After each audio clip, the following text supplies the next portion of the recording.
September 1945. A hastily assembled warehouse at Yokohama Port, Japan.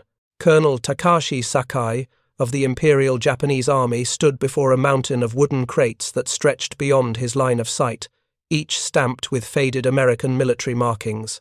Around him, other Japanese officers moved through the cavernous space in stunned silence, their footsteps echoing off mountains of supplies that represented something far more devastating than any bomb dropped on their homeland.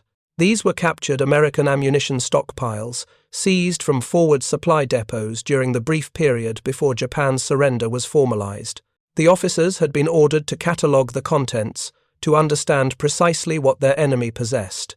What they discovered over the following weeks would obliterate every assumption Japanese military leadership had held about American industrial capacity and expose the mathematical impossibility of victory that had existed from the war's very beginning.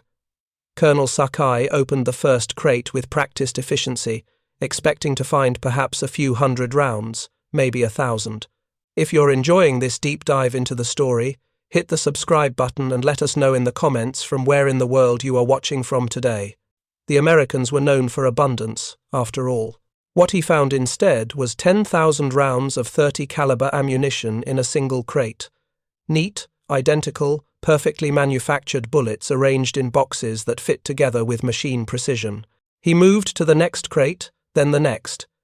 Each contained the same quantity, the same perfect quality, the same standardization that spoke of factories operating at scales he could barely comprehend. He pulled out his notebook and began calculating. This single warehouse, one of dozens scattered across captured Pacific territories, contained more small arms ammunition than the entire Japanese army had received during some months of the war. And this was just what had been left behind in the chaotic final weeks, abandoned supplies considered too insignificant to evacuate. If this was waste, if this represented material the Americans did not even bother to recover, then what had their true production capacity been? The question haunted Sakai as he continued his inspection, because hidden in these wooden crates, stamped with dates and factory codes and shipping manifests, was documentary evidence of an industrial reality so overwhelming that Japanese victory had never been possible. The Americans had not just outproduced Japan, they had operated on a scale that made Japanese efforts look medieval, achieving output levels that rendered tactical skill and warrior spirit mathematically irrelevant. The journey to this moment of terrible understanding had begun years earlier, but its roots stretched back to fundamental Japanese miscalculations about American industrial potential.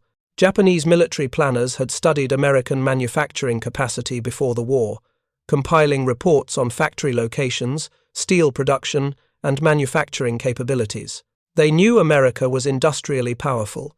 They knew American factories produced automobiles and consumer goods in enormous quantities. What they failed to understand was how rapidly that capacity could be converted to military production and at what scale it would operate once fully mobilized. This was not mere incompetence or wishful thinking. Japanese strategic planning was shaped by their own industrial experience and by cultural assumptions that made American industrial supremacy seem impossible. Japan had mobilized every available resource for war since the late 1930s. Factories operated around the clock, raw materials were carefully rationed, production processes were optimized for maximum output, the entire national economy had been restructured for military production, yet output remained constrained by fundamental limits of industrial capacity. When Japanese intelligence officers analyzed American industrial potential in the late 1930s, they applied these same constraints. They assumed American mobilization would face similar limits, that converting civilian production to military manufacturing would take years, that output would be bounded by the same industrial physics that governed Japanese production. These assumptions seemed entirely reasonable based on observable facts and established industrial principles. They were also catastrophically wrong. The fundamental Japanese miscalculation centered on a simple but critical misunderstanding. They saw American abundance of consumer goods and assumed this reflected economic inefficiency rather than enormous reserve capacity. They observed American workers enjoying high living standards and concluded this meant resources were being wasted rather than that the industrial base was so productive it could support both military needs and civilian prosperity. Simultaneously, Japanese military planning before Pearl Harbor incorporated these miscalculations at every level. Operational plans assumed limited American ammunition supplies would constrain operational tempo. Logistics calculations presumed American forces would face supply constraints similar to those experienced by Japanese units. Strategic timelines were built on assumptions that American industrial mobilization would be slow, inefficient, and ultimately insufficient to overcome Japanese tactical superiority and strategic positions. In September 1940, as tensions between Japan and America intensified over Japanese expansion into Indochina, American officials announced plans for massive rearmament. President Franklin Roosevelt declared that American industry would produce 50,000 aircraft annually, later expanding this to include massive production of tanks, artillery, and merchant shipping. These figures were transmitted to Tokyo through multiple intelligence channels and diplomatic sources. When presented to Japanese military leadership, the response ranged from skepticism to outright dismissal. The numbers were, clearly, propaganda, designed to intimidate Japan and discourage further expansion. How could a nation that produced fewer than 3,000 military aircraft in 1939 suddenly increase production more than 15-fold within 2 years? It violated every principle of industrial planning and manufacturing logistics that Japanese experts understood. The assessment seemed entirely reasonable based on observable data. In 1939, American military aviation consisted of outdated designs produced in small numbers. The United States Army ranked 18th in the world in size, smaller than Portugal's military. American tanks were obsolete models, built in limited quantities. American military readiness appeared minimal, industrial preparation for war practically non-existent. Japanese analysts calculated that building aircraft factories required years of construction. Training workers demanded months of education and practice. Developing production processes required extensive trial and error. Machinery had to be designed, installed, and debugged. Supply chains for specialized components needed to be established. None of this could happen quickly, regardless of American industrial capacity or political will. Therefore, Roosevelt's production targets were dismissed as political theater. Unrealistic promises meant to shore up British morale and discourage Axis expansion rather than achievable manufacturing goals. Japanese military planning proceeded on the assumption that American industrial mobilization would be slow, constrained, and insufficient to overcome the enormous strategic advantages Japan would gain through rapid conquest of resource-rich territories in Southeast Asia. This comfortable certainty was shared across Japanese military and political leadership. Admiral Isoroku Yamamoto, commander of the Combined Fleet and one of Japan's most brilliant naval strategists, had lived in America and understood American industrial potential better than most Japanese officers. He warned repeatedly that a prolonged war with America would be catastrophic for Japan because American production capacity would eventually prove overwhelming. But even Yamamoto, who urged against war with the United States, believed that Japanese forces could achieve decisive victories in the war's opening phase that would force America to negotiate rather than fight a prolonged industrial conflict. He predicted Japan could run wild for 6 months to a year before American industrial power became decisive. This timeline assumed American mobilization would be gradual, measured in years rather than months, and that Japanese tactical superiority could achieve strategic results before American production reached full capacity. The flaw in this reasoning became apparent only after the war began, when captured documents and direct observation revealed the true scale of American industrial mobilization. What Japanese planners failed to understand was that America possessed enormous idle industrial capacity in the late 1930s, a legacy of the Great Depression. Factories sat empty or underutilized. Millions of skilled workers remained unemployed. Machine tools capable of producing components for automobiles, tractors, refrigerators, and consumer goods operated at reduced capacity or sat idle entirely. When Roosevelt called for military production increases, American industry was not building capacity from nothing. It was activating existing infrastructure, rehiring laid-off workers, and redirecting machinery that was already installed and proven. The conversion from civilian to military production required retooling rather than construction, retraining rather than education from scratch. The infrastructure for industrial mobilization already existed, requiring only redirection rather than creation. This fundamental difference in starting positions meant American production could scale up far faster than Japanese planners believed possible. While Japan had spent years gradually expanding military production from an already mobilized base, America could activate enormous reserve capacity rapidly, achieving production increases that seemed to violate industrial physics as Japanese experts understood it. The American ammunition production story illustrated this capacity with devastating clarity. In the years before Pearl Harbor, American ammunition production was modest, sufficient for a small peacetime military and limited exports. Japanese intelligence tracked these figures and concluded American ammunition manufacturing capabilities were constrained, bounded by the number of existing facilities and trained workers. What they failed to anticipate was the revolutionary transformation American industry would achieve through application of mass production principles to ammunition manufacturing. American companies like Chrysler, with no previous experience making ammunition, converted automobile plants to cartridge production using assembly line techniques that had never been applied to ammunition at such scale. The Chrysler tank ammunition plant in Evansville, Indiana, provided a perfect example of this transformation. In December 1941, Chrysler executives were approached about converting an idle automobile assembly plant to ammunition production. Within weeks, engineers had designed production lines applying automotive manufacturing principles to cartridge production. Within 6 months, the facility was producing ammunition at rates that exceeded anything Japanese military planners considered possible. The initial order called for 5 million rounds per day. This figure alone exceeded Japanese daily ammunition production across all facilities. But American production targets continued escalating. Within weeks, the order increased to 7.5 million rounds daily, then 10 million, then 12.5 million rounds per day from a single facility. These were not peak production figures achieved through heroic effort during critical periods. These were sustained daily production rates maintained through systematic application of mass production techniques. The Evansville plant achieved these outputs through methods that revolutionized ammunition manufacturing. Cartridges moved down assembly lines just like automobiles.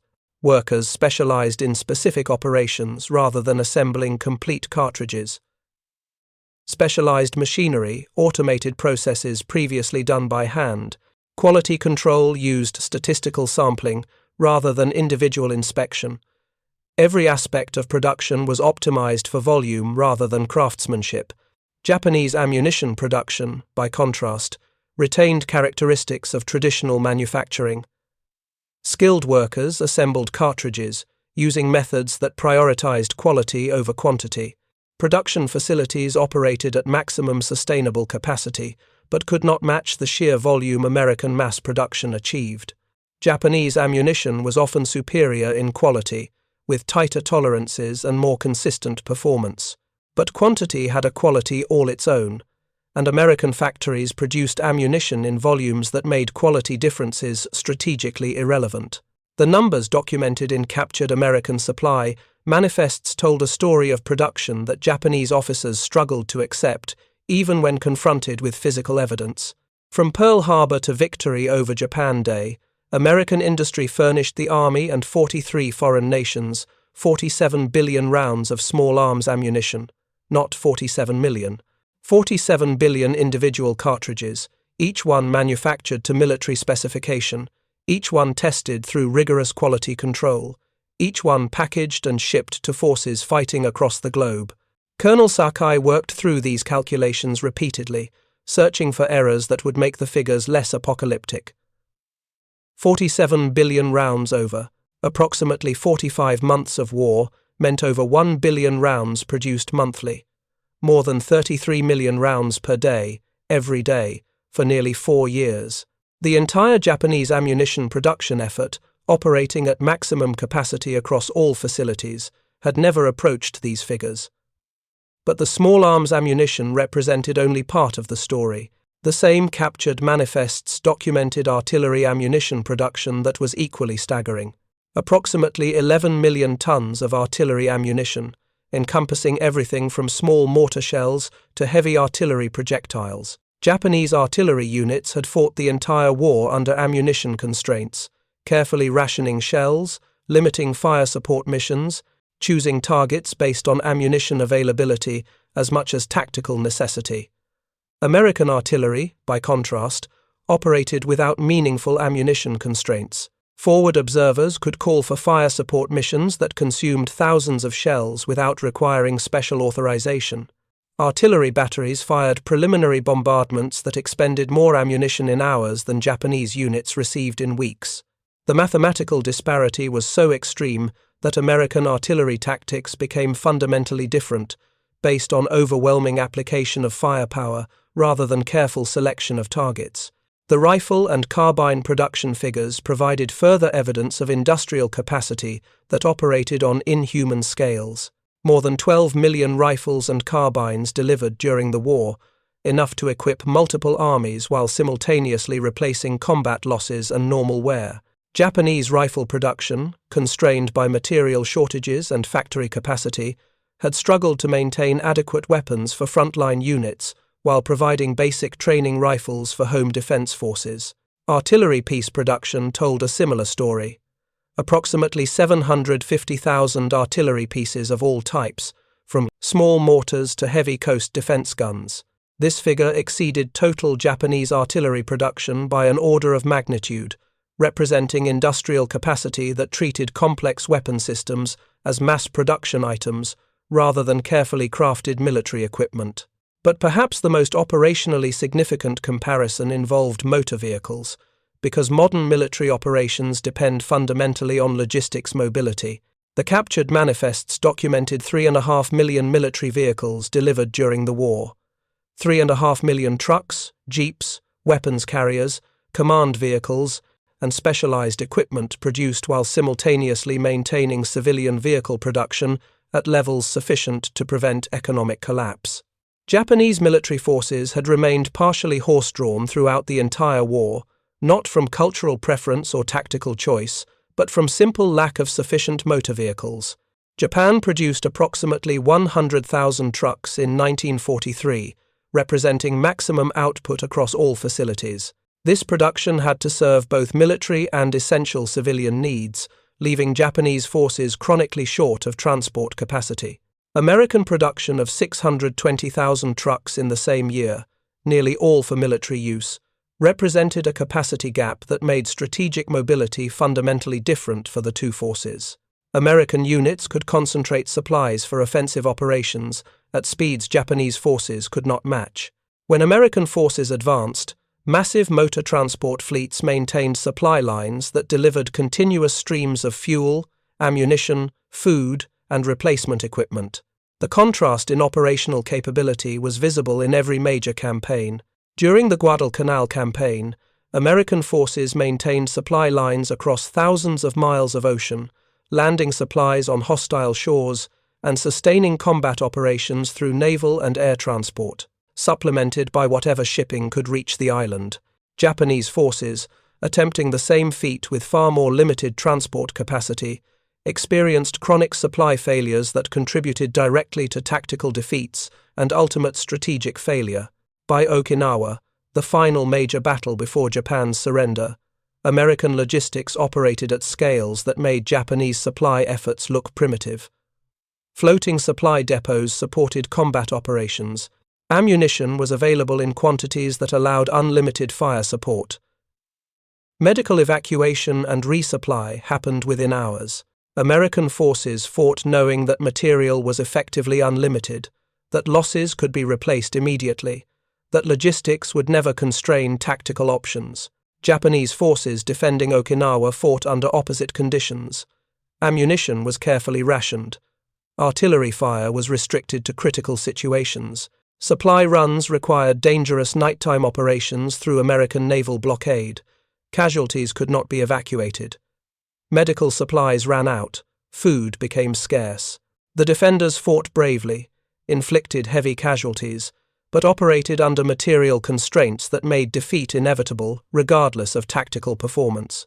The steel production figures underlying all ammunition and weapons manufacturing revealed the fundamental asymmetry that determined the war's outcome. If you find this story engaging, please take a moment to subscribe and enable notifications. It helps us continue producing in-depth content like this. The United States produced approximately 81 million tons of steel in 1943, representing approximately two-thirds of global steel production. Japan, with access to captured industrial capacity throughout its empire, produced approximately 8 million tons in the same year. This 10-to-1 advantage in steel production translated directly into ammunition manufacturing capability. More steel meant more artillery shells, more small arms cartridges, more weapons, more vehicles, more ships, more of everything required for industrial warfare. The steel production gap was not something that could be overcome through better tactics, superior training, or ideological commitment. It was a fundamental resource constraint that determined maximum possible military output. Colonel Sakai, standing in that Yokohama warehouse surrounded by physical evidence of American industrial supremacy, finally understood what his nation's leadership had refused to accept. The war had been lost before the first shot was fired, not through any failure of Japanese courage or skill, but through mathematics. The Americans could produce ammunition faster than Japanese forces could fire it, weapons faster than Japanese soldiers could use them, ships faster than submarines could sink them, aircraft faster than pilots could shoot them down. Japanese military planning had assumed tactical excellence could overcome numerical disadvantages, that warrior spirit could defeat material abundance, that quality could triumph over quantity. These assumptions were not entirely wrong. Japanese forces did achieve tactical superiority in many engagements. Japanese weapons were often superior in design. Japanese soldiers fought with dedication and skill, but none of this mattered against enemies who could absorb tactical defeats and continue fighting with undiminished strength, while Japanese capacity declined inexorably with each engagement. The mathematics of attrition warfare favored whichever side could sustain losses indefinitely, and that side possessed factories in Detroit and Chicago and Pittsburgh, not Tokyo and Osaka and Nagoya. The captured supply manifests Colonel Sakai studied in September 1945 documented this mathematical reality with clinical precision. Every crate of ammunition, every wooden box of rifle cartridges, every pallet of artillery shells represented not just military supplies, but evidence of an industrial capacity that operated beyond anything Japanese strategic planning had anticipated or prepared to counter. Japanese intelligence services had tracked American production throughout the war, compiling reports from multiple sources, including signals intelligence, prisoner interrogations, agent networks in neutral countries, and analysis of captured equipment. Each source provided fragments of information that, when assembled, revealed patterns of production that seemed impossible, yet were repeatedly confirmed through independent verification. By early 1943, Japanese intelligence officers were receiving reports of American ammunition expenditure rates that defied comprehension. American artillery units in the Pacific and European theaters were firing support missions that consumed thousands of shells daily.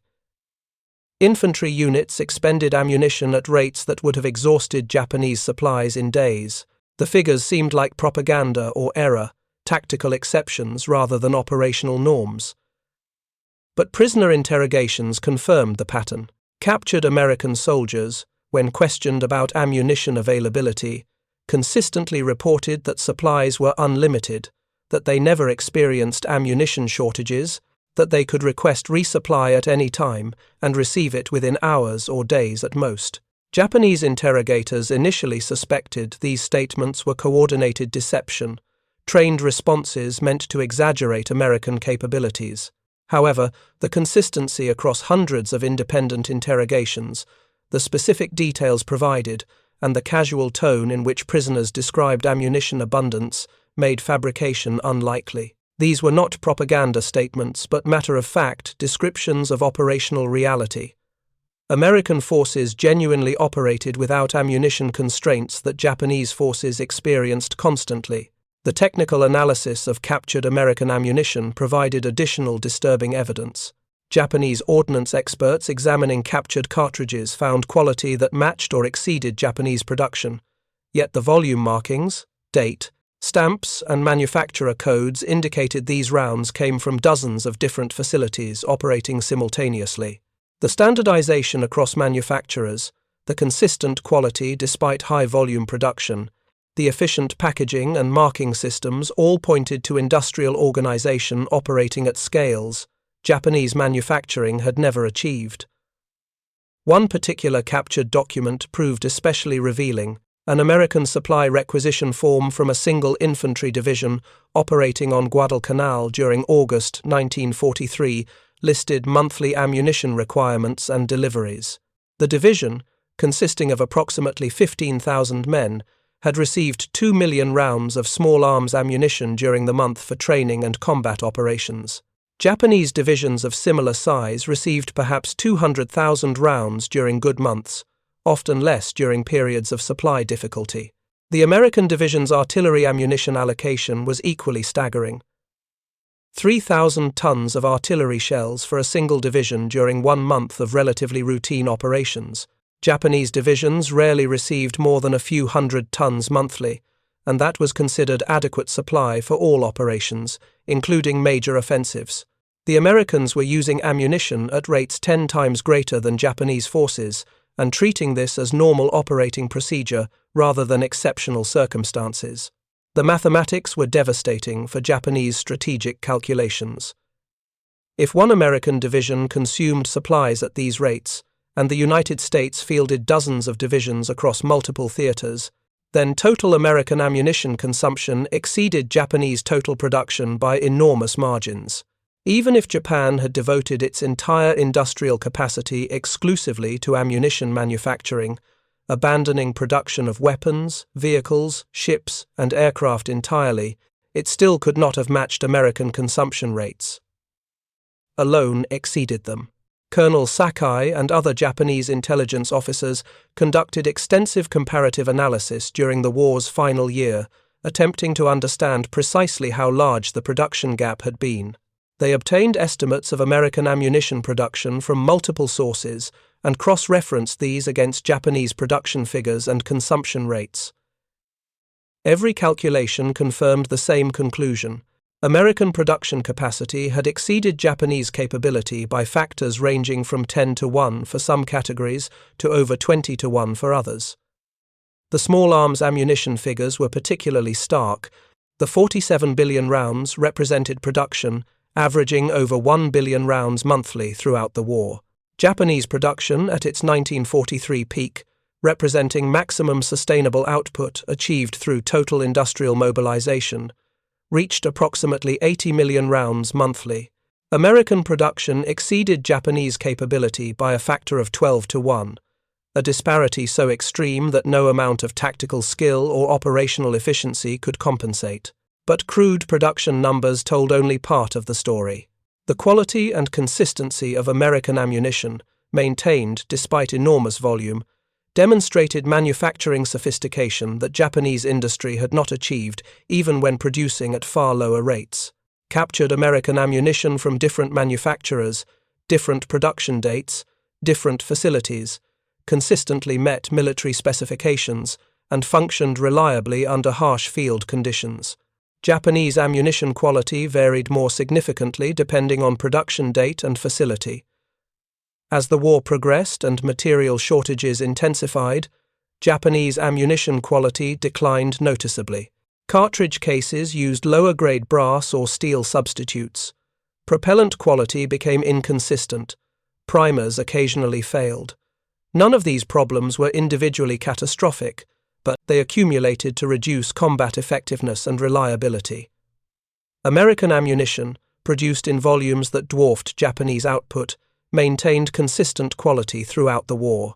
The Lake City ammunition plant alone, a single facility, produced more ammunition than Japan's entire national production while maintaining quality control standards that Japanese facilities struggled to match, even at far lower volumes. This combination of enormous quantity with maintained quality represented industrial capability operating on a different level entirely. The artillery ammunition production comparison revealed similar patterns. The approximately 11 million tons of American artillery ammunition represented production that exceeded Japanese capability by even larger margins than small arms ammunition.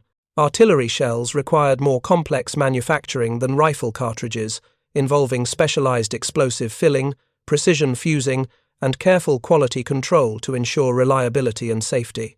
Japanese artillery ammunition production faced chronic shortages of explosive compounds, specialized alloys for shell casings, and precision components for fuses.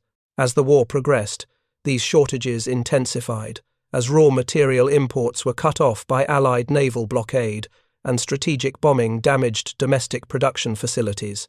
Artillery units received decreasing ammunition allocations, forcing commanders to carefully ration shells and restrict fire support missions. American artillery experienced opposite conditions. Ammunition was so abundant that fire support missions could be requested for relatively minor targets. Preliminary bombardments expended thousands of shells to suppress enemy positions before infantry advances.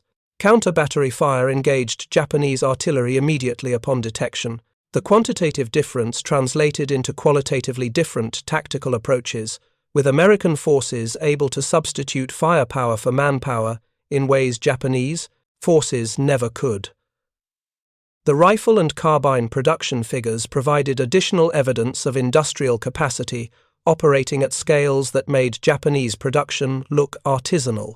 12 million rifles and carbines represented enough weapons to completely re-equip the American military multiple times over, while simultaneously supplying Allied nations through Lend-Lease and maintaining training and replacement stocks.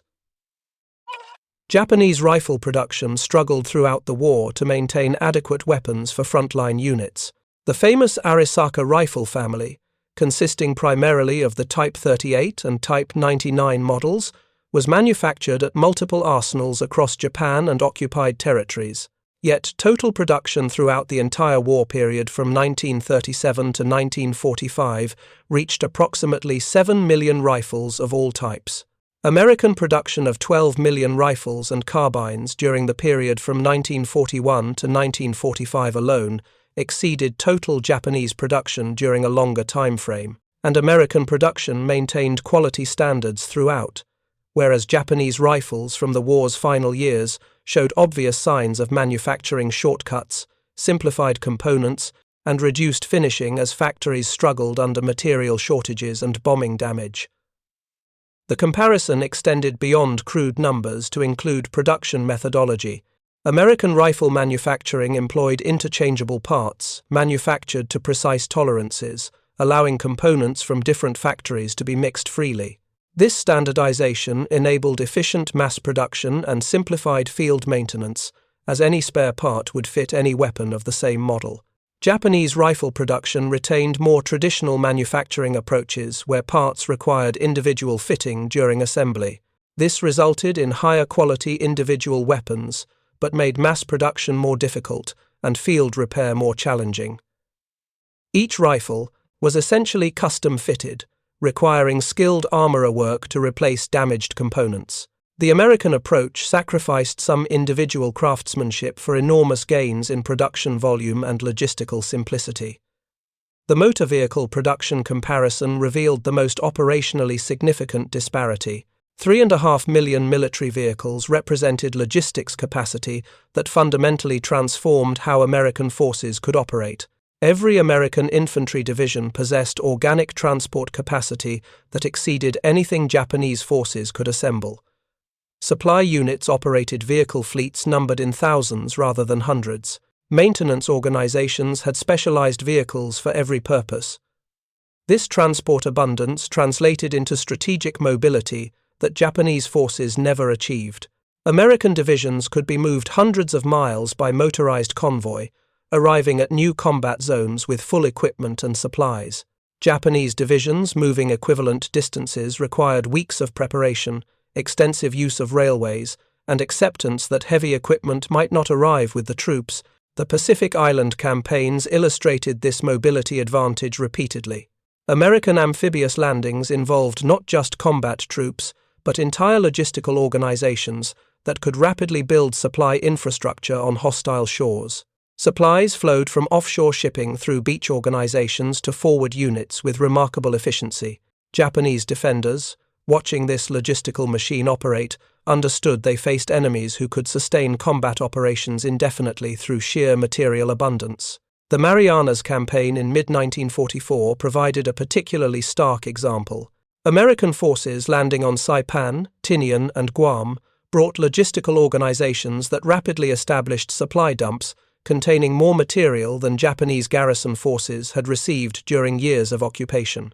Within weeks of landing, American supply installations covered square miles of island territory containing fuel, ammunition, food, construction materials, and equipment in quantities that would have sustained Japanese forces for years.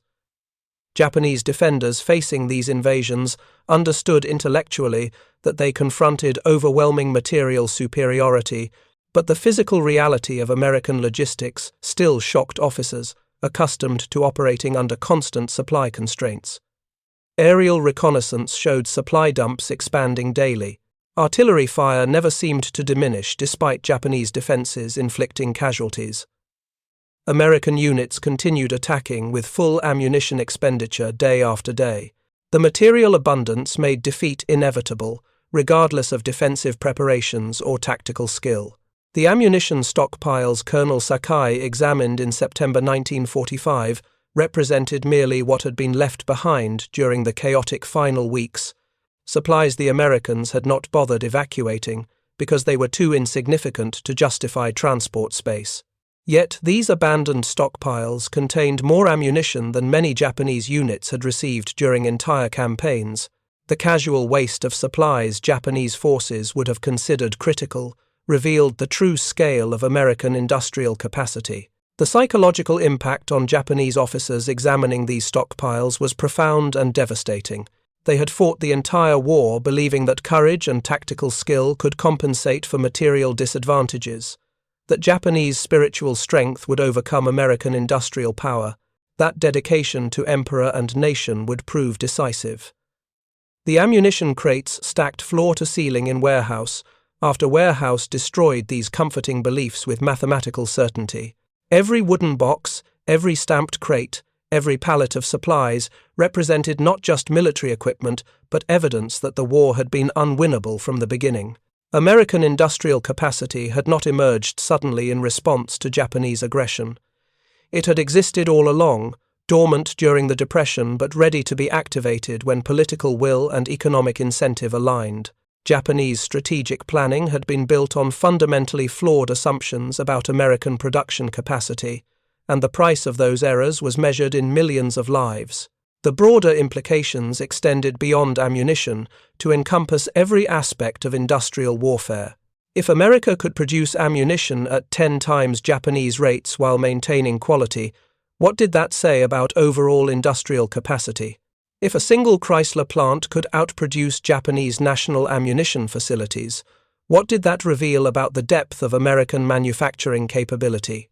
If these vast stockpiles represented abandoned waste rather than critical supplies, how overwhelming had American total production actually been? Colonel Sakai attempted to calculate reverse logistics, working backward from captured supplies to estimate American total production. The numbers defied belief.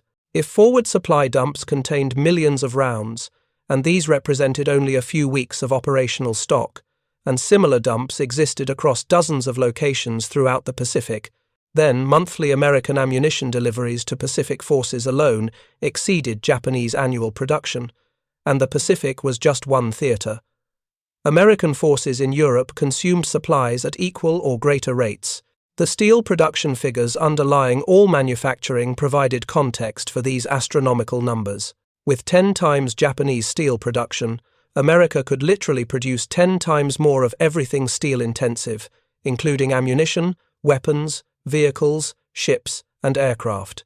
The steel disparity was not something tactical excellence could overcome. It was a fundamental resource constraint that determined maximum possible military output. Japanese military. Planners before the war had known about American steel production capacity. Intelligence services had tracked American industrial statistics, including steel output, factory capacity, and manufacturing potential. But they had failed to understand how rapidly that capacity could be mobilized for military production and how effectively American industry could convert steel into finished military equipment. The cultural assumptions underlying Japanese strategic planning made American industrial supremacy seem impossible, even when evidence accumulated.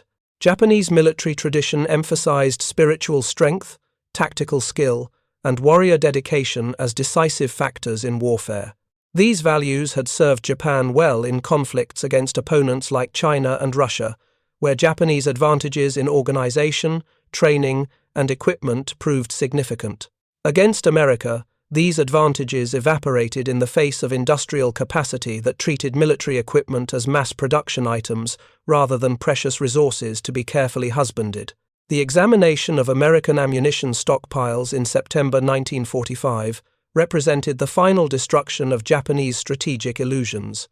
Officers who had believed in ultimate victory through superior spirit now confronted physical evidence of industrial capacity that made spiritual strength irrelevant.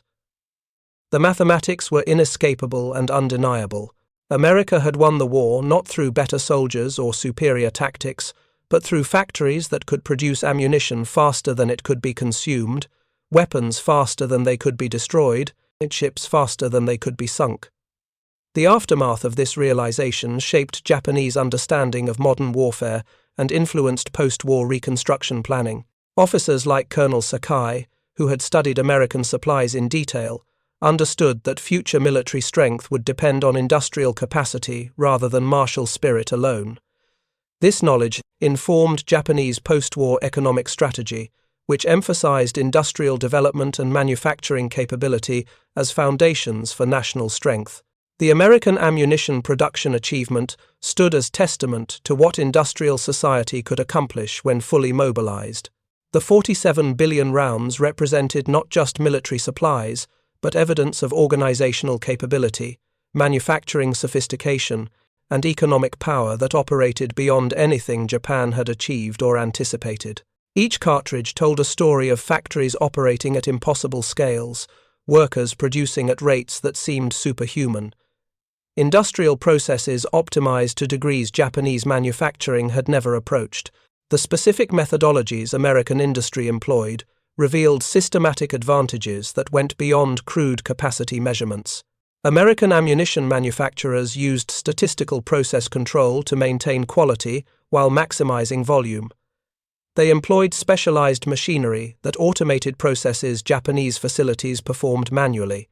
They organized production lines that moved cartridges through sequential operations with minimal human handling. Every aspect of manufacturing was studied, measured, optimized for maximum output with maintained quality.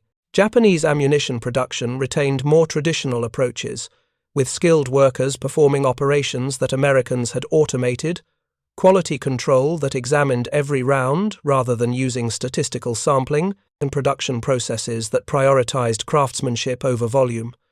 These methods produced excellent ammunition, but at rates that could never match American mass production.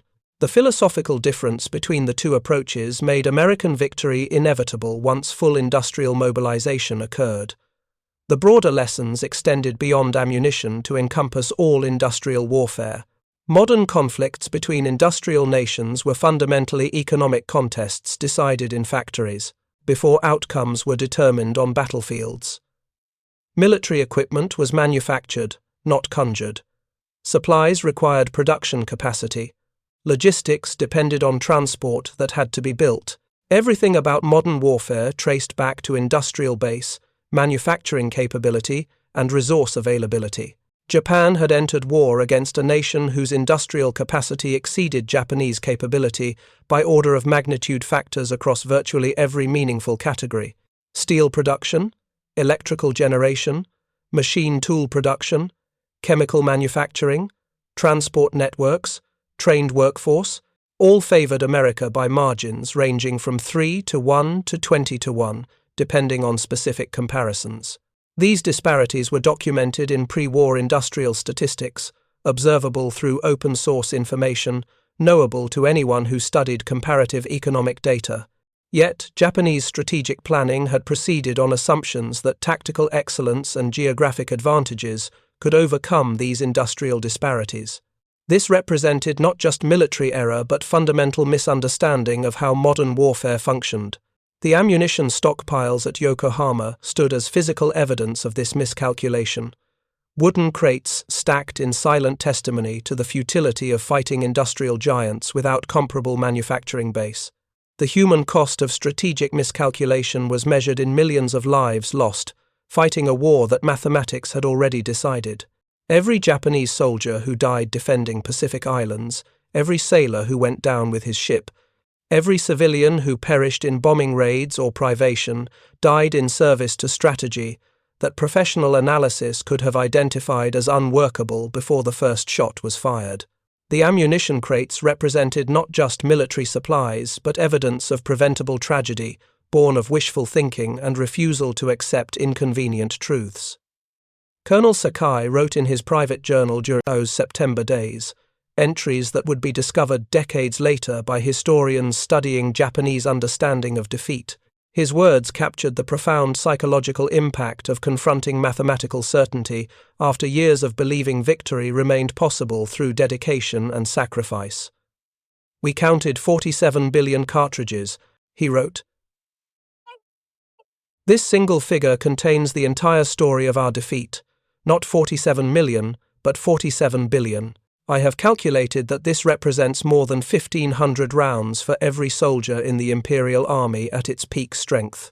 They produced this while simultaneously fighting in Europe, while supplying allied nations, while maintaining civilian economy. We never had a chance."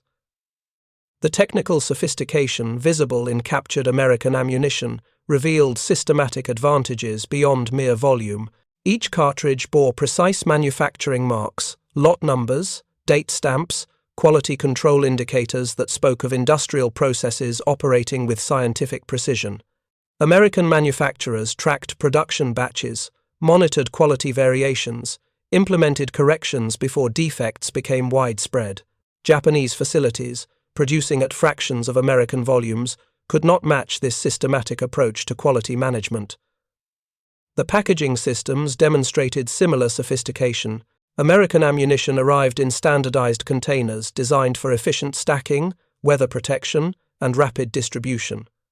Moisture-sealed cans protected cartridges in tropical conditions. Wooden crates used standard dimensions that optimized cargo space. Labels provided complete information about contents, manufacturing date, handling requirements. Every aspect of packaging was engineered for logistical efficiency. Japanese ammunition packaging, by contrast, showed evidence of resource constraints and less systematic organization. As the war progressed, packaging materials declined in quality. Moisture, protection became less reliable. Labeling grew inconsistent. These were not failures of Japanese workers or engineers, but symptoms of industrial base, unable to maintain standards while producing under material shortages and bombing disruption. The American achievement represented the apex of industrial civilization applied to military purpose. From iron ore mines in Minnesota to steel mills in Pennsylvania to cartridge factories in Missouri, an entire continental economy had been mobilized and coordinated to produce military supplies at scales that made enemy production look medieval. The coordination required was staggering, involving millions of workers, thousands of factories, complex supply chains, sophisticated logistics networks. Yet American industry accomplished this while simultaneously maintaining civilian consumption above survival levels, supporting allied nations through Lend-Lease, conducting scientific research, and developing advanced technologies. The surplus capacity available even during total war revealed economic power that Japan had never approached. This was not temporary wartime achievement but demonstration of underlying industrial sophistication that peacetime had merely concealed. The lessons learned in that Yokohama warehouse influenced generations of Japanese strategic thinking. Modern warfare between industrial nations could not be won through courage alone. Industrial capacity determined maximum possible military strength. Economic power underlay military power. These were not comfortable conclusions for a warrior culture, but they were mathematically certain and historically validated. The 47 billion rounds manufactured by American industry from Pearl Harbor to victory over Japan Day represented more than military supplies. They represented the mathematical proof of industrial capitalism's capacity to mobilize resources at scales that centralized economies could not match. They demonstrated that free societies with advanced industrial bases could outproduce authoritarian regimes when survival demanded total economic mobilization. Colonel Sakai's final journal entry from September 1945 summarized the profound realization forced upon Japanese officers by examination of American supplies. We fought bravely. Our soldiers showed courage. Our tactics were sound. None of it mattered. They could produce bullets faster than we could fire them. The war was lost in Detroit and Pittsburgh and Chicago, not Midway or Guadalcanal or Okinawa. We never understood what we faced until it was far too late. The ammunition stockpiles stood as silent monuments to industrial power, deciding modern war's outcome. Wooden crates containing billions of cartridges, each one a testament to factories operating at impossible scales, workers producing at superhuman rates, industrial processes optimized beyond Japanese comprehension. The numbers told a story more devastating than any battle. America had not just defeated Japan, but had done so while operating at production levels that made the contest fundamentally unequal from the beginning. Thank you for watching. For more detailed historical breakdowns, check out the other videos on your screen now, and don't forget to subscribe.